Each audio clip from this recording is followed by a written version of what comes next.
오늘 말씀은 사도행전 2장 말씀입니다. 이제 어제부터 저희가 사도행전 말씀을 시작되었는데 오늘 2장 말씀은 47절 정도 되는 긴 장입니다.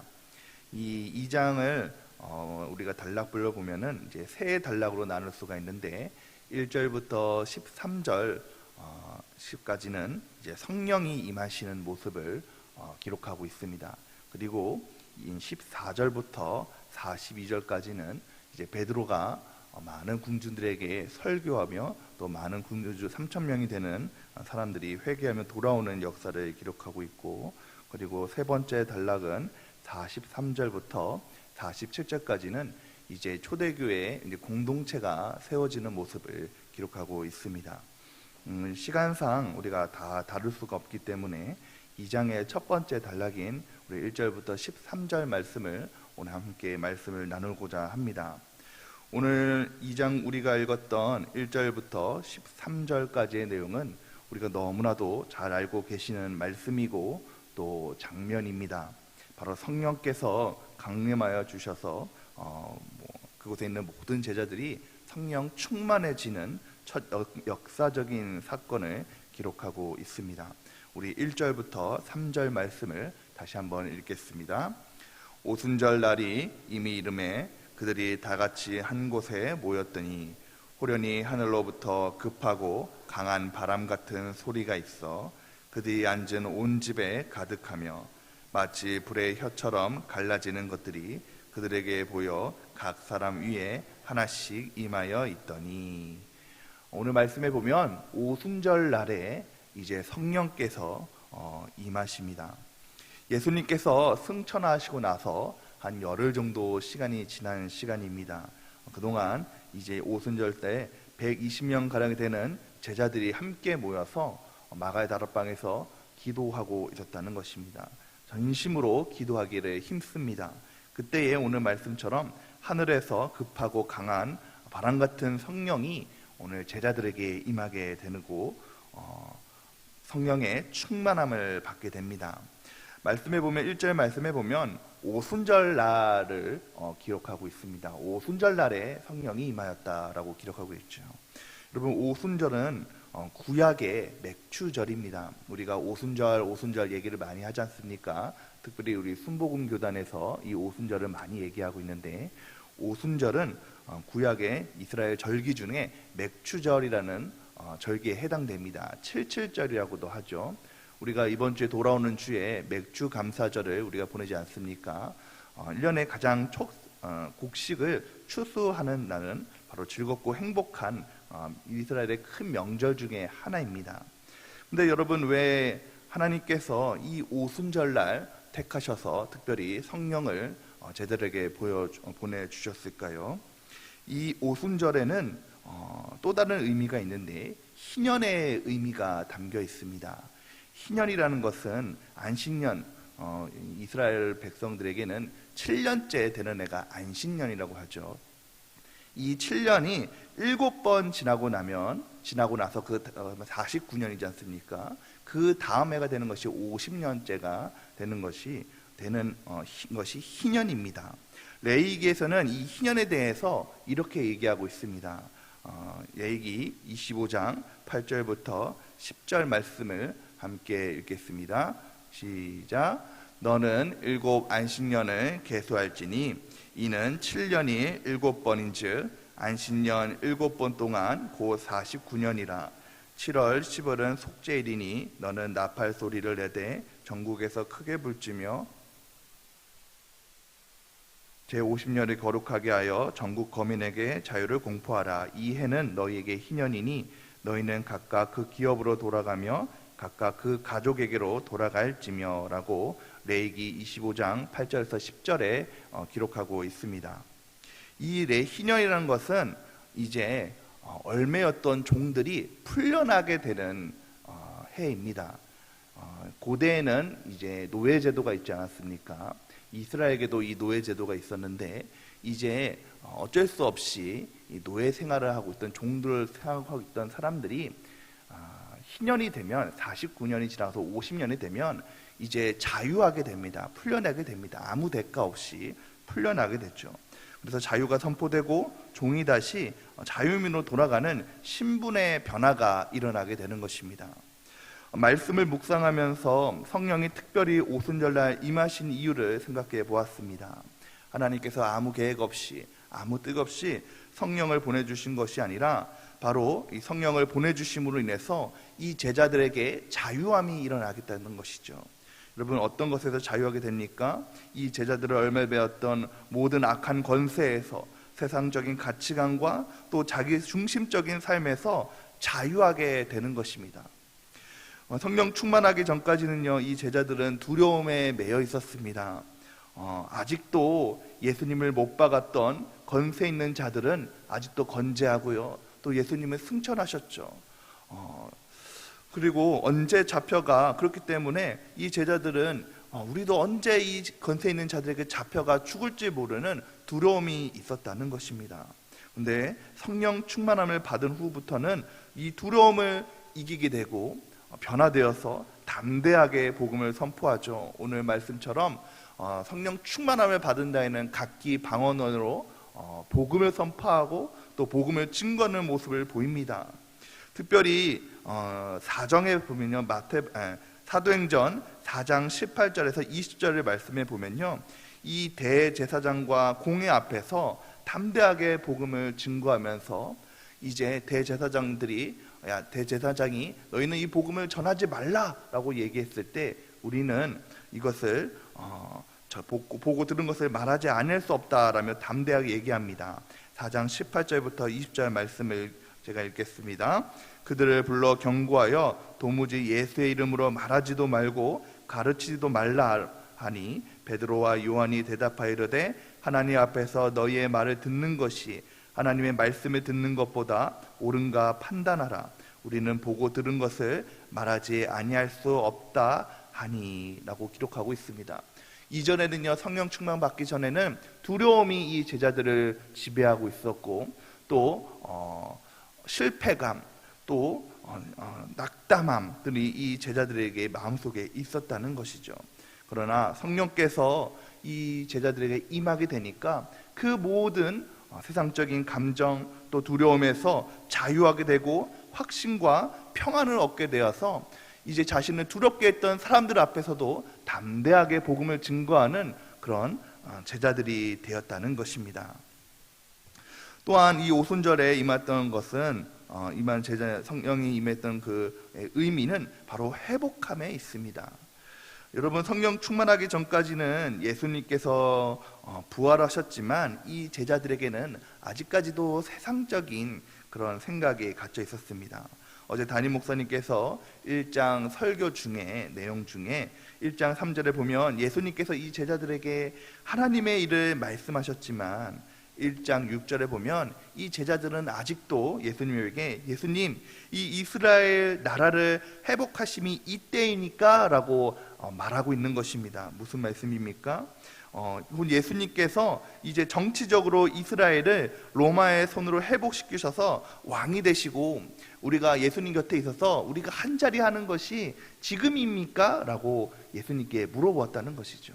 예수님께서 부활하셔서 제자들에게 보이셨지만 제자들은 아직도 이 자기의 안녕과 자기 이익을 생각했다는 것입니다. 그런데 그런 제자들이 이제 성령 충만하게 되어서 변하게 되는 것이죠. 복음을 전하다가 내가 불이익을 당하면 어쩌지 주저주저하는 것이 아니라 나를 내려놓고 나의 일보다 바로 예수님의 복음을, 하나님의 일을 더 생각하는 그런 사람으로 변하게 되는 것입니다.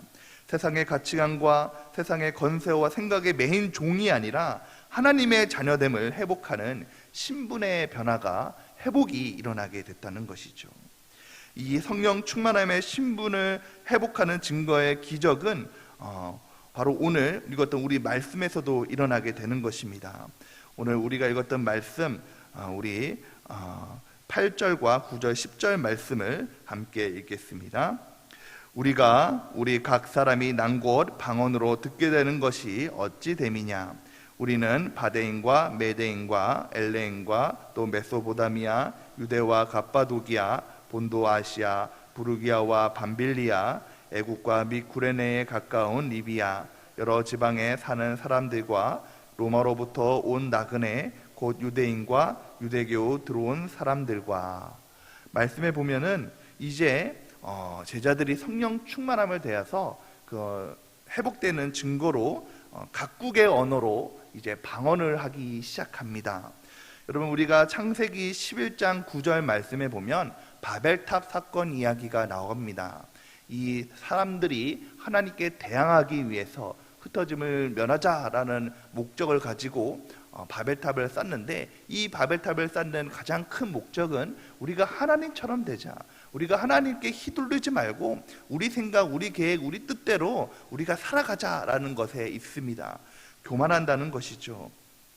자기의 이름을, 우리가 탑을 쌓아서 하늘에 닿고 자기들의 이름을 내자고 했을 때 하나님께서 그 언어를 혼잡하게 하셨습니다. 혼잡하게 한다는 뜻이 바로 바벨이죠. 그래서 바벨탑이라고 합니다. 그런데 오늘 말씀에 보니까 성령께서 그 혼잡하게 된 언어에 개입하셨을 때 하나님의 큰 일을 말하게 하시죠. 언어가 하나가 된 것이 아닙니다.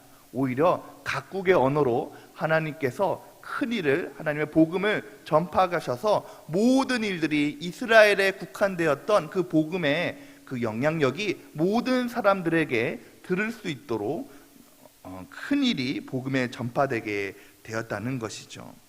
이전에 바벨탑을 쌓았던 사람들의 생각은 하나님이 중심이 아니라 지극히 세상적입니다. 자기 중심적입니다. 제자들도 바로 그와 같이 살았습니다. 그런데 이제 하나님의 말씀을, 이제 성령의 충만함을 받게 되니까 이제는 그들이 변화되어서 이제 세상적인 사람이 아니라 하나님의 자녀로서 복음을 증거하는, 회복하는 그런 능력이 그들에게 임하게 되었다는 것입니다. 이 2장의 말씀에 보면 이 성령 충만함으로 회복되는 모습이 곳곳에 보이고 있습니다. 우리가 읽지 않았지만 2장 14절부터 36절에 보면 베드로가 이제 많은 군주들에게 설교를 합니다. 그런데 이 베드로의 모습이 예전에 예수님을 3번 부인하며 모른다고 했을 때의 그 베드로의 모습이 아니라 바로 이전에 주는 그리스도시요 살아계신 하나님의 아들이십니다로 고백하는 그 영성을 회복하는 사도로서의 모습을 보이게 되는 것입니다. 그럴 때에 3,000명이나 되는 사람들이 설교로 한 번으로 인해서 하나님께 돌아오는 역사가 일어나게 되었죠. 그리고 44절부터 46절의 모습을 보면 공동체가 회복되어집니다. 이전에 예수님께서 계셨을 때에도 이 제자들의 사이에서는 함께 동고동락하는 사이지만 그중 가운데서도 누가 더 높은 자이냐라고 이 제자들 사이에 논란이 있었고 서로 하나 되지 못했었습니다. 그런데 44절부터 46절의 모습을 보면 이제 함께 나누고 또 함께 예배하고 함께 기쁨을 나누는 참된 하나의 공동체의 모습을 회복하는 것을 볼 수가 있는 것입니다. 사랑하는 성도 여러분, 이 놀라운 일들이 어떠할 때 일어났습니까? 바로 성령이 충만할 때에 일어났다는 것입니다. 여러분, 제자들이 예수님을 몰랐던 것이 아닙니다. 예수님의 말씀을 몰랐던 것이 아닙니다. 그런데 그들이 그 전에 지식으로 머리로 알던 그 예수님의 능력과 복음의 능력이 성령의 충만함으로 그들에게 들어왔을 때에 좀 놀라운 일들이 일어나게 되었다는 것이죠. 한 청년이 한 목사님에게 이런 얘기를 했습니다. 한 청년이요, 이제 호두 동네에서 호두 과자를 사러 갔대요. 호두 과자를 샀대요. 그래서 집에 와서 이제 호두 과자를 먹어보니까 그 안에 호두가 안 들었대요. 호두 과자에 호두가 들어야지 더 맛있는데 호두가 안 들었으니까 다시 그 가게에 가서 막 따졌대요. 아니, 왜 호두 과자에 호두가 들어야지 맛있게 먹는데 왜 호두가 안 들었습니까? 그렇게 얘기했더니 이 주인이 뭐라 그랬냐면, 아니, 붕어빵에 붕어가 들어가요? 국화빵에 국화가 들어갑니까? 이렇게 물어봤다는 거예요. 그래가지고 이거 뭐 별것도 아닌데 그거 갖다가 트집을 잡냐고 막 이렇게 얘기했다는 거예요. 그래서 이 청년이 너무 속상해서 청년부를 담당하는 목사님한테 이런 일이 있었다고 얘기를 했던 모양이에요. 그러니까 이 목사님은 그때 당시 이런 해프닝이 있었구나라고 생각을 했는데, 말씀을 준비했더니 이 말씀이 점점 생각이 나더래요. 그래서 어떤 생각이 들었냐면, 호두 과자에는 호두는 들어도 되고 안 들어도 상관없지만 예수 믿는 우리에게는 성령이 있어도 되고 없어도 되는 것이 아니라 반드시 성령이 우리에게 임해야 되는 것이구나라는 것을 생각이 되었다는 것입니다. 그렇습니다. 사랑하는 성도 여러분, 성령은요, 우리가 예수 믿는 참된 그리스도인이라면 성령은 받아도 되고 안 받아도 되는 것이 아니라 꼭 받아야 되는 줄 믿으시기 바랍니다. 여러분, 성령이 내 안에 계시지 않으면 나는 예수님을 알 수도 없고 믿을 수도 없습니다. 서로 우리가 예수님을 믿는다고 할지라도 그것은 지식으로 알 뿐이고 우리가 예수님을 믿음으로 겪게 되는 참된 행복과 또 능력을 누리지 못하고 마지못해서 불평하며 믿게 되는 것이죠. 그러므로 사랑하는 성도 여러분, 오늘 성령 충만함을 사모하십시오. 우리 안에 성령이 임하면 오늘 제자들과 같이 자유하게 됩니다. 세상 어떤 권세도 두려워하지 않고 어떤 악한 감정도 우리를 지배하지 못합니다. 그리고 모든 악한 감정에서 매인 것이 풀려나게 되고 평강과 기쁨으로 자유하게 됨을 믿으시기 바랍니다. 또한 성령이 충만하게 되면 우리 안에 회복이 일어나게 됩니다. 내 생각, 내 중심적인 돈과 명예와 권세와 자녀 중심으로 살아가던 내 삶이 변화되어서 하나님의 자녀로서의 삶이 회복됨을 믿으시기 바랍니다. 그러할 때에 하나님께서 오늘 말씀처럼 하나님의 큰 일을 감당하도록 우리를 사용하신 줄 믿으시기 바랍니다. 사랑하는 성도 여러분, 특별히 이제 우리가 새생명 축제를 계획하고 준비하고 있습니다. 새생명 축제를 계획하고 준비하는 가운데 우리가 먼저 성령 충만을 사모해야 되는 줄 믿습니다. 우리가 성령 충만할 때에 하나님께서 하나님의 큰 일을 하도록 우리를 사용하실 것입니다. 하나님의 큰 일, 바로 영혼 구원하는 그 놀라운 일에 우리가 쓰임 받기를 예수님의 이름으로 축원드립니다. 함께 기도하겠습니다.